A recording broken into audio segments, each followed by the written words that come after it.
अब मैं बहुत ही आदर के साथ अनुरोध करूंगी, हमारे बीच मंचासीन है अति आदरणीय श्री उदय प्रताप सिंह जी। आप अपना आशीर्वाद अगर हमें देंगे तो आप बहुत आभारी होंगे। परम आदरणीय दिनेश शर्मा जी, मंच पर उपस्थित अन्य अतिथिगण, नीरज जी के पुत्र गुंजन प्रभात जी और प्रपौत्र पल्लव जी और हमारे सामने जो श्रोतागण बैठे हैं, सबको मैं प्रणाम करता हूं। और सबसे पहले नीरज जी को उनके 100वें वर्षगांठ पर मैं उन्हें श्रद्धांजलि देता हूं, उनकी स्मृति को नमन करता हूं। और मैं ये भी कहना चाहता हूं कि मेरा उनके साथ इतना लंबा साथ रहा है और मैंने उन्हें जिस रूप में देखा है वो उसके लिए बहुत समय चाहिए, कभी फिर बात होगी। मैं आपको सबको नए वर्ष की बधाई भी देता हूं। मैंने आज ही फेसबुक पे नीरज जी के संबंध में एक लंबा लेख लिख के डाला। उसमें मैंने लिखा, जो अभी प्रभात जी कह रहे थे कि उन्होंने बड़ी सरल भाषा में लिखा। सरल भाषा में तो लिखा ही लिखा, उन्होंने सबसे बड़ी बात ये है कि हिंदी की इतनी बड़ी सेवा की है कि अगर उन्होंने हिंदी को लोकप्रिय बनाया है, अगर ये अंदाज़ा लगा लिया जाए कि उनके जीवन भर में कितने हिंदी जानने वाले लोगों ने कविता सुनी होगी और कितने विदेशों में सुनी, तो उन्होंने हिंदी को लोकप्रिय बनाने में बच्चन जी के बाद ये कहा जाता है कवियों के बीच में कि सर्वाधिक लोकप्रियता के दृष्टि से सर्वाधिक उन्होंने हिंदी की सेवा की, नंबर एक।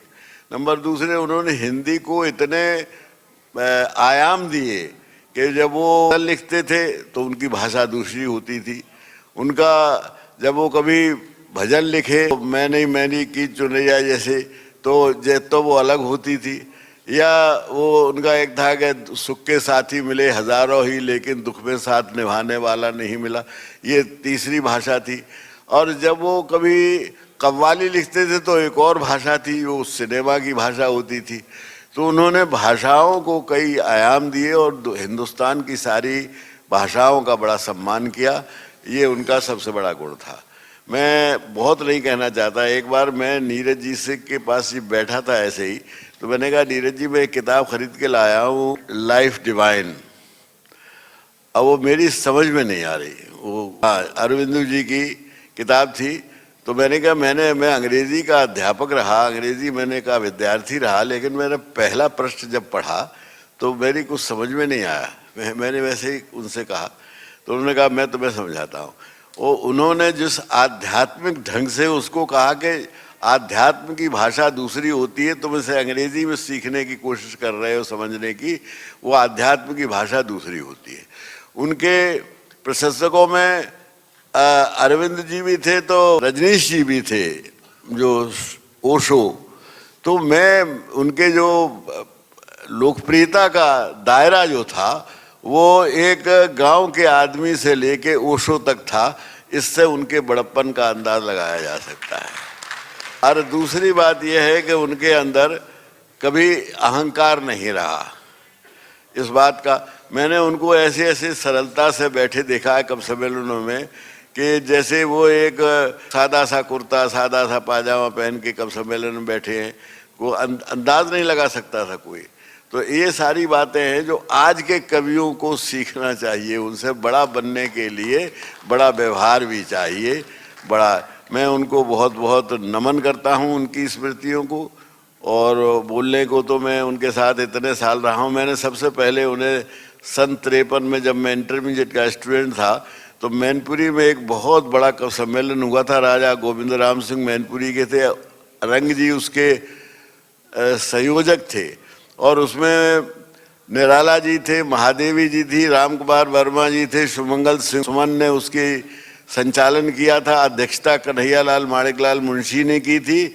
और उस कवि सम्मेलन में मैंने था, उसमें नीरज जी सबसे छोटे कवि थे और सबसे पहले उन्होंने पढ़ा था। लेकिन सबसे ज़्यादा मांग उन्हीं की रही, क्योंकि जो बात कह रहे थे कि सरलता के दृष्टि से वो सबसे ज़्यादा संप्रेषणीय कविता पढ़ते थे।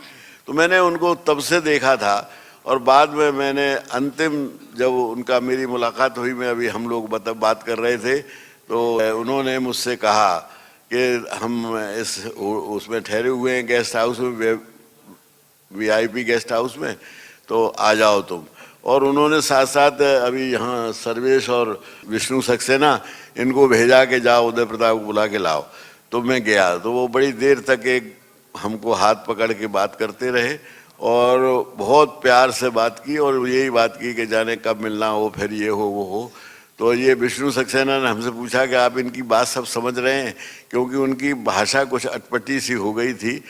तो मैंने कहा कि मैं इनकी सब पूरी भाषा समझता हूँ, मैं बचपन से इनके साथ रहा हूँ, इसलिए जो भी इन्होंने कहा है वो मैंने सब स्वीकार कर लिया है और समझ लिया है।